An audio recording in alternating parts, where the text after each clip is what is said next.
अस्सलाम वालेकुम everyone.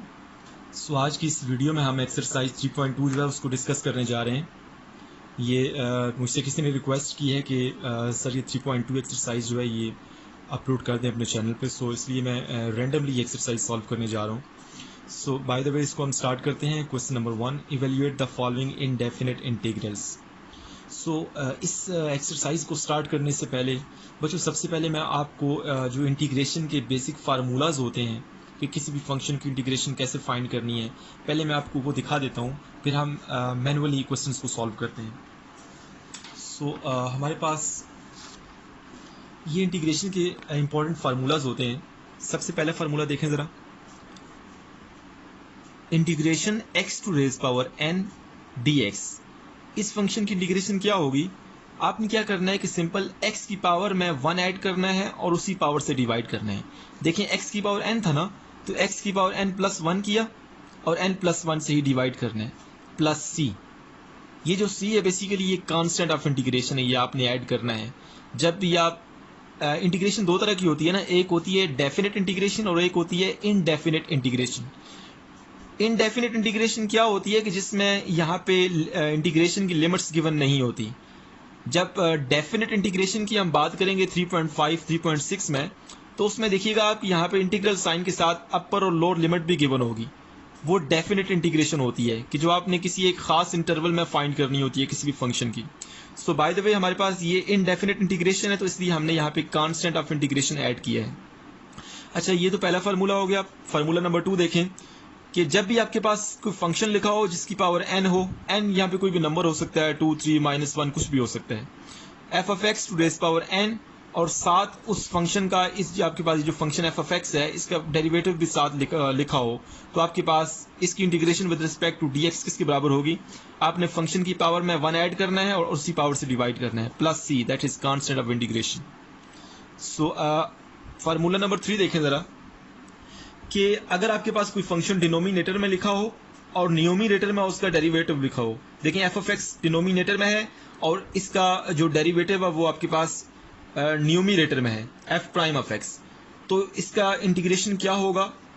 Natural log of F of X plus C, that is constant of integration. So बच्चों I hope so आपको इन तीनों formulas की understanding हो गई है। अभी हम इन तीनों फार्मूलाज को यूज करते हुए एक्सरसाइज 3.2 जो है वो सॉल्व करते हैं। सो पहला क्वेश्चन जरा देखें, इंटीग्रेशन 3x² - 2x + 1। इसकी हमने इंटीग्रेशन फाइंड करनी है विद रिस्पेक्ट टू dx।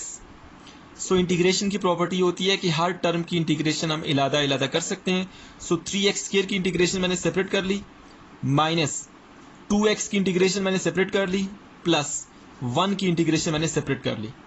सो बच्चों यहाँ पे एक पॉइंट समझने वाला है कि आपके पास जब भी k कोई कांस्टेंट नंबर हो, जिस तरह यहाँ पे 1 है, 10 भी हो सकता है, 1000 भी हो सकता है, -7 भी हो सकता है, कि आपके पास अगर कोई कांस्टेंट नंबर हो और उसकी integration with respect to dx हो, तो हमारे पास kx आएगा। मतलब k हमने सेपरेट कर लिया और 1 की integration with respect to dx जो होती है वो x होती है, kx आ गया।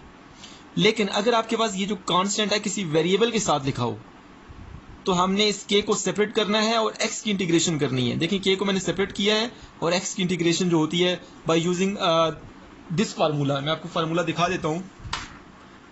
ये आपके पास फार्मूला है, दिस वन, ये जो पहला फार्मूला है। देखिए यहाँ पे n की जगह 1 है हमारे पास, तो x की पावर 1 + 1 2 हो जाएगा और डिवाइड कर देंगे 2 से। यहाँ पे n 1 है हमारे पास फार्मूले में। हमारा जो क्वेश्चन है यहाँ पे इसको देखें जरा, ये आपके पास इंटीग्रेशन x है ना, यहाँ पे x की पावर 1 है। अब अगर आप गौर करें तो आपके पास ये वाला जो एक्सप्रेशन है वो इस एक्सप्रेशन से मिलता जुलता है। यहाँ पर n की जगह आप 1 पुट करें जरा, हमारे पास क्या बनेगा? Integration x to raise power 1 dx। So यहाँ पर n की जगह 1 पुट करें, x टू रेज पावर 1 + 1, और उसी से आपने डिवाइड करना है 1 + 1 से, plus c, this is equal to x to raise power 2 divided by 2 plus c। तो आपके पास अगर आप गौर करें तो यही चीज़ मैंने यहाँ पे लिखी है, k देख लें आप जरा, k इंटू x²/2, ये आपको नजर आ रहा है। सो आई होप सो ये 2 पॉइंट आपको समझ आ गए हैं। अच्छा, बाय द वे हम अभी इसकी इंटीग्रेशन करते हैं। हर टर्म की इंटीग्रेशन हमने अलग-अलग फाइंड करनी है। देखें 3 एक कांस्टेंट नंबर है, 3 को हम सेपरेट कर सकते हैं क्योंकि ये वेरिएबल के साथ लिखा हुआ है। सो 3 को मैंने स्टार्ट में लिख लिया, x square D x minus यहाँ पर 2 भी लिखा हुआ है कांस्टेंट नंबर, इसको स्टार्ट में लिख लें, और x into D x plus 1 into D x.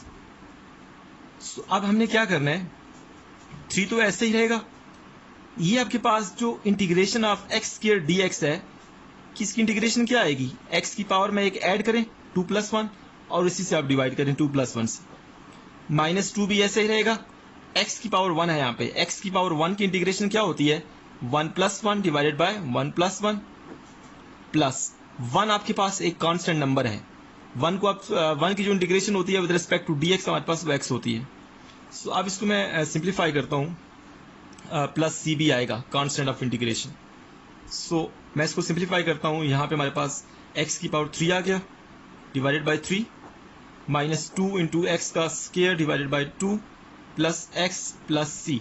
देखिए ये 3 3 से कैंसिल, 2 2 से कैंसिल, सो हमारे पास सिंप्लीफाइड फॉर्म क्या आएगी, x³ minus X square plus X plus C. ये जो c है ये कांस्टेंट ऑफ इंटीग्रेशन है। सो आई होप सो आपको ये जो पहला पार्ट है इसकी अंडरस्टैंडिंग हो गई है। सो ये जो 2 पॉइंट्स है इसमें इसको लाजमी आपने अंडरस्टैंड करना है कि जब भी कांस्टेंट अकेला लिखा होगा तो उसकी जो इंटीग्रेशन होगी वो जिसके लिहाज से हम मतलब x के लिहाज से अगर कर रहे हैं तो यहाँ पे x आ गया, अगर यहाँ t के लिहाज से हम कर रहे होंगे तो हमारे पास kt आ जाएगा, s के लिहाज से कर रहे होंगे तो हमारे पास ks आ जाएगा एंड सो ऑन।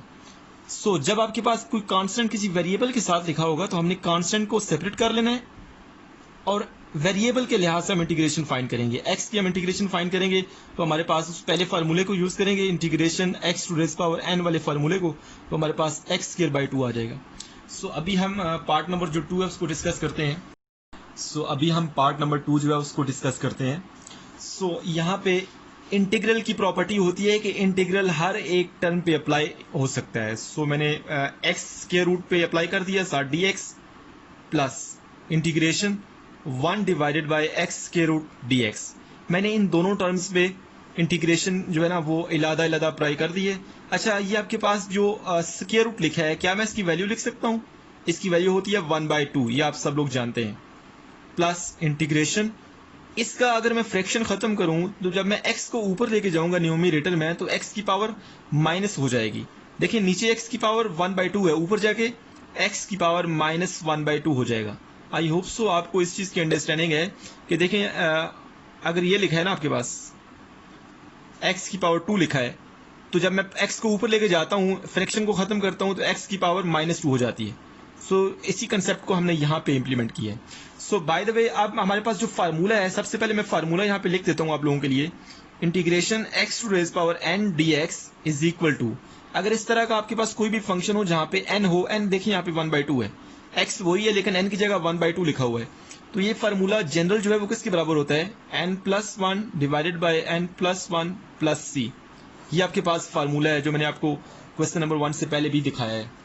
सो इसी फार्मूले को हमने यहाँ पे इम्प्लीमेंट करना है। देखिए n की जगह यहाँ पे 1/2 लिखा हुआ है, तो बेसिकली ये जो पहली टर्म होगी इसकी इंटीग्रेशन क्या होगी, 1/2 + 1 डिवाइडेड बाय 1/2 + 1 प्लस ये आपके पास जो फंक्शन है इसमें x की पावर -1/2 है, मतलब n की जगह पे -1/2 लिखा हुआ है, तो यही फार्मूला हमने यहाँ पर भी इम्प्लीमेंट करना है। क्या हो जाएगा, x टू रेज पावर -1/2 तो वैसे ही रहा, +1 कर दिया डिवाइडेड बाय x, यहाँ पे सॉरी माइनस पावर से ही हमने डिवाइड करना है, -1/2 + 1 और प्लस c।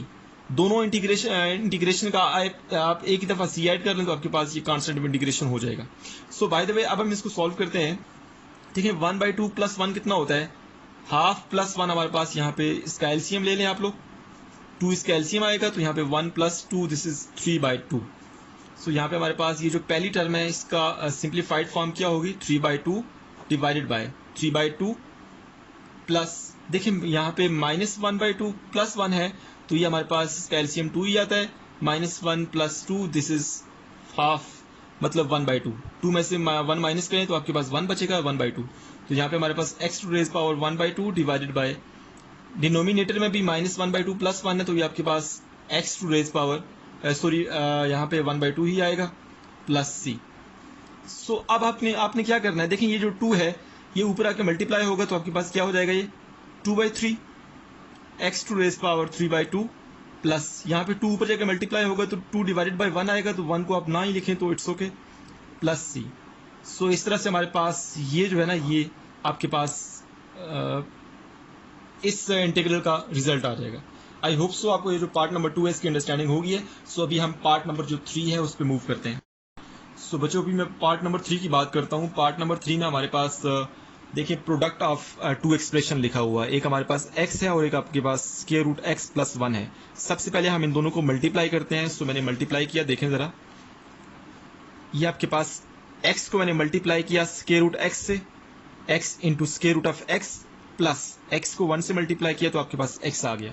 देखिए यहाँ पे x की पावर 1 है और यहाँ पे x की पावर 1/2 है। सबसे पहले मैंने इसको लिख लिया, देखें, इंटीग्रल इंटू एक्स की पावर 1 मल्टीप्लाई एक्स की power 1/2 plus x D x.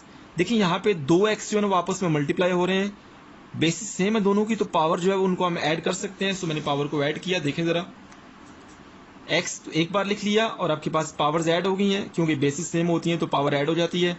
1 + 1/2 plus x D x. अब मैं क्या करता हूँ कि इसका एलसीएम लेता हूँ तो आपके पास x की पावर 3/2 आ जाएगा।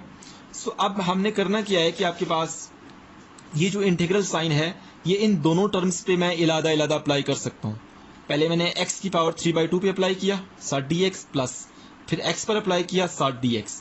सो अभी हमने जिस तरह पार्ट नंबर 2 में और 1 में हमने फार्मूला यूज़ किया है उसी फार्मूले को हमने यहाँ पे दोबारा से मैं चलिए लिख देता हूँ आप लोगों के लिए। फार्मूला क्या है कि अगर आपके पास x की पावर n हो, n यहाँ पे कोई भी नंबर हो सकते हैं, dx हो, इसकी इंटीग्रेशन क्या होती है, x to raise power n plus 1 divided by n plus 1 plus C. So इस फार्मूले को हमने यहाँ पे इंप्लीमेंट करना है। देखिए हमारे पास x तो वही है लेकिन n की जगह पे 3/2 लिखा हुआ है, तो हमने यहाँ पर n की जगह 3/2 लिखना है और यहाँ पर 3/2 लिखना है, तो आपके पास इस पहली टर्म की इंटीग्रेशन हो जाएगी। सो इस फार्मूले को मैं इंप्लीमेंट करता हूँ इन दोनों टर्म्स पे। यहाँ पे x की पावर 1 है, सो जब मैंने इंप्लीमेंट किया तो आपके पास क्या होगा, ये x की पावर 3/2 प्लस 1 और इसी पावर से आप डिवाइड भी कर दें 3/2 प्लस 1 प्लस यहाँ पे n की जगह 1 लिखा हुआ है। देखिए x तो वही है लेकिन n की जगह 1 लिखा हुआ है, तो क्या हो जाएगा x to raise power 1 plus 1 divided by 1 plus 1 plus c, that is constant of integration. So अब मैं 3/2 प्लस 1 इसका मैं एलसीएम लेता हूँ, यहाँ पे ले लेता हूँ 3/2 प्लस 1 इसका एलसीएम 2 आएगा। सो हमारे पास 3 + 2 दिस इज 5/2। सो इस पहली टर्म को जब मैं सिंप्लीफाइड फॉर्म में लिखूंगा तो क्या होगा, 5/2 डिवाइडेड बाय 5/2 प्लस यहाँ पे x की power 2 divided by 2 plus c। तो बच्चों अब आपको पता है कि ये आपके पास जो 5/2 है ये आपके पास 2 जो है ऊपर मल्टीप्लाई होगा, तो क्या हो जाएगा, ये 2/5 x to raise power 5/2 plus X square divided by 2 plus c। So I hope so आपको ये जो पता चल गया है कि ये 2/5 कैसे आया है। अगर किसी को समझ नहीं आई तो वो यहाँ पे देख ले। देखिए आपके पास क्या लिखा हुआ था, x की पावर 5/2 डिवाइडेड बाय 5/2। सो क्या मैं इसको लिख सकता हूँ बच्चों, x to raise power 5/2 multiply, या इसको डिवीजन साइन में लिख लें आप, डिवीजन साइन है 5/2। जब इस डिवीजन साइन को मैं मल्टीप्लिकेशन में चेंज करूंगा तो ये आपके पास जो टर्म है 5/2 ये उलट जाएगी, तो क्या हो जाएगा, x to raise power 5/2 multiply 2/5। So आपके पास इसको मैंने अरेंज करके लिखा है, देखें 2/5 x टू रेज पावर 5/2 मैंने ये लिखा है ना यहाँ पे, तो इस तरह से आपके पास ये 2 ऊपर जाता है। सो आई होप सो आपको ये जो पार्ट नंबर 3 है इसकी अंडरस्टैंडिंग होगी है। अब हम पार्ट नंबर 4 की बात करते हैं। बच्चों पार्ट नंबर 4 जरा देखें। पार्ट नंबर 4 में आपके पास integral 2x + 3 whole power 1/2 dx। So इस पार्ट को सॉल्व करने से पहले मैं आपको एक फार्मूला यहाँ पे रिमाइंड करा देता हूँ। मैंने फार्मूला पहले बताया हुआ है। अगर आपके पास इस तरह का कोई एक्सप्रेशन हो f(x) जिसकी पावर n हो और साथ उसका डेरिवेटिव लिखा हो f'(x), तो ये बेसिकली किसके बराबर होता है, आपने फंक्शन की पावर में एक ऐड करना है n+1 कर देना है और उसी पावर से डिवाइड कर देना है plus c, that is constant of integration. So इस फार्मूले को हमने अपने इस पार्ट में यूज करना है।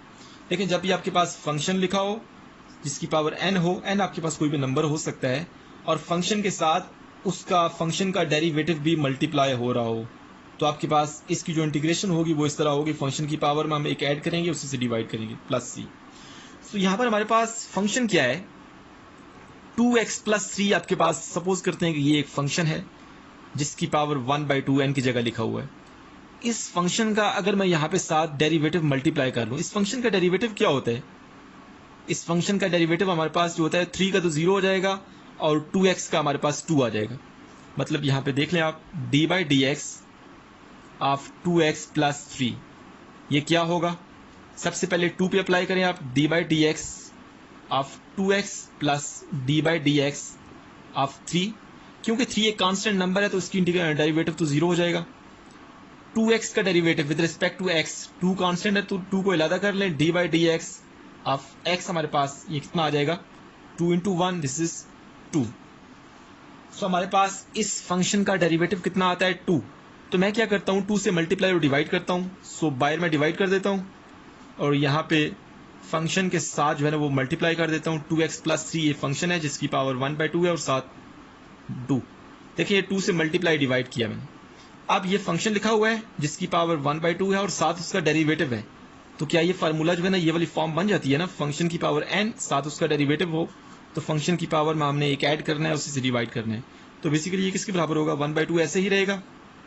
फंक्शन की पावर में हमने एक ऐड करना है, ये आपके पास फंक्शन है, इसकी पावर 1/2 है, इसमें आप 1 ऐड करें और उसी से डिवाइड कर दें, 1/2 plus 1 plus c that is constant of integration.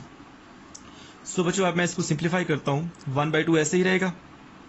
So 2x plus 3, 1/2 plus 1 इसका आप एलसीएम लें तो 3/2 आता है, डिवाइडेड बाय 3/2 प्लस c। ये 2 जो है ना ऊपर जाके मल्टीप्लाई होगा तो क्या हो जाएगा, 1/2 तो पहले ही है और 2 मल्टीप्लाई होगा, साथ 2x plus 3 to raise power 3/2 और डिवाइडेड बाय 3 बच गया नीचे। सो ये आपके पास जो 2 है इस 2 से कैंसिल। सो हमारे पास क्या बचा, 2x plus 3 to raise power 3/2 divided by 3, यहाँ पे प्लस c भी आता है और यहाँ पर भी प्लस c आता है। तो आपके पास ये जो है ना ये इस गिवन क्वेश्चन का रिजल्ट आ गया। आई होप सो आपको ये जो पार्ट नंबर 4 है इसकी अंडरस्टैंडिंग होगी। अब हम पार्ट नंबर 5 की तरफ मूव करते हैं। सो नाउ हम पार्ट नंबर 5 की बात करते हैं। पार्ट नंबर 5 में आपके पास integral x square root plus 1 और इसका स्क्वायर लिखा हुआ है। सो सबसे पहले तो हमने by using this formula a plus B whole square, इस सबको पता है, बहुत आसान है। इसको ओपन करें तो क्या होगा, a square plus B square plus 2ab। So by using this formula हमने क्या करना है कि इसको ओपन करना है। सो इंटीग्रल साइन ऐसे ही रहेगा, ब्रैकेट यूज कर रहे हैं आप। सबसे पहले x स्क्वायर रूट का स्क्वायर प्लस 1 का स्क्वायर प्लस 2 अपने पास से into first term into second term dx। सो उसको मैं सिंप्लीफाई करता हूं। देखिए आपके पास ये जो स्क्वायर है ये स्क्वायर रूट से कैंसिल, तो इंटीग्रल x प्लस 1 का स्क्वायर 1 ही होता है, प्लस इन तीनों को मल्टीप्लाई करें तो आपके पास 2 इंटू एक्स स्क्वायर रूट आएगा dx। सो बच्चों अब आपने क्या करना है कि हर एक टर्म पे इंटीग्रल जो है ना वो सेपरेटली अप्लाई करना है। सो पहली टर्म पे अप्लाई किया, ये x पहली टर्म है, प्लस 1 पे अप्लाई किया dx, प्लस इस लास्ट वाली टर्म पे अप्लाई किया तो आपके पास 2 multiply X square root into dx। तो यहाँ पर हमने जो फार्मूला यूज करना है वो देख लें आप। ये जो पहली टर्म है जिसको मैंने टिक किया है, क्या इस पर मैं ये फार्मूला यूज कर सकता हूँ, integral x to raise power n dx this is equal to x to raise power n plus 1 divided by n plus 1 plus c। ये वाला फार्मूला यूज कर सकता हूँ। थोड़ी देर पहले मैंने पार्ट नंबर 2 और 3 में यूज किया है। देखिए यहाँ पे x की पावर 1 है, मतलब n की जगह पे 1 लिखा हुआ है, तो यहाँ पर 1 लिखा हुआ है तो उधर भी 1 आएगा और इधर भी 1 आएगा। सो पहली टर्म का इंटीग्रल क्या होगा जरा देखिएगा, x to raise power 1 plus 1 divided by 1 plus 1 plus 1 एक कांस्टेंट नंबर है, 1 की integration with respect to dx हमारे पास जो है वो x आएगी। सो हमारे पास यहाँ पे x आ गया, प्लस 2 एक कांस्टेंट नंबर है जो कि वेरिएबल के साथ लिखा हुआ है। जब वेरिएबल के साथ लिखा होगा तो 2 को हम सेपरेट कर लेंगे, 2 को हमने सेपरेट किया और यहाँ पे x के रूट ऐसे ही रहेगा dx। सो इसको मैं सिंप्लीफाई करता हूँ बच्चों, देखिएगा जरा, x की पावर 2/2 प्लस x प्लस 2 ऐसे ही रहेगा। यहाँ पे integral x to raise power 1/2 dx। देखिए ये जो स्क्वायर रूट है इसको मैं 1/2 भी लिख सकता हूँ। तो यहाँ पे देखिए n की जगह पे 1/2 लिखा हुआ है, तो यही वाला फार्मूला हमने यहाँ पे इंप्लीमेंट करना है। तो क्या हो जाएगा, ये x का square divided by 2 plus x plus 2 into यहाँ पे यही वाला फार्मूला आप इम्प्लीमेंट करें, n की जगह 1/2 है तो इसमें आप 1 ऐड करें और उसी से डिवाइड करें, सो प्लस c कर दें, क्योंकि इस इंटीग्रल का, पहले का, दूसरे का और तीसरे का, इन तीनों में हम c ऐड करेंगे तो वो 3c हो जाएगा और 3c आपके पास एक नए आपके पास कांस्टेंट को शो करेगा, तो उसको आप सिंपल c लिख लें, इट्स ओके। सो अब मैं इसको ज़रा सिंप्लीफाई करता हूँ, x² + 2 + x + 2 ऐसे रहे, यहाँ पे x की पावर 1/2 + 1, इसका एलसीएम लेंगे तो हमारे पास 3/2 आएगा, डिवाइडेड बाय इसका भी एलसीएम लेंगे तो हमारे पास 3/2 आएगा। ये 2 जो है ना ऊपर आके मल्टीप्लाई होगा, सो क्या हो जाएगा, ये जब ऊपर आके मल्टीप्लाई होगा तो 1 2 पहले भी है तो ये 4 हो जाएगा। सो इसको मैं अब शॉर्टली लिख लेता हूँ, प्लस c यहाँ पे लिखा ही नहीं है मैंने। सो x² + 2 + x + 4/3 x⁻³ plus c, तो आपके पास ये जो है ना ये गिवन इंटीग्रल का रिजल्ट आ गया। आई होप सो आपको इसकी अंडरस्टैंडिंग होगी है। सो अभी हम पार्ट नंबर जो 6 है उसकी तरफ मूव करते हैं।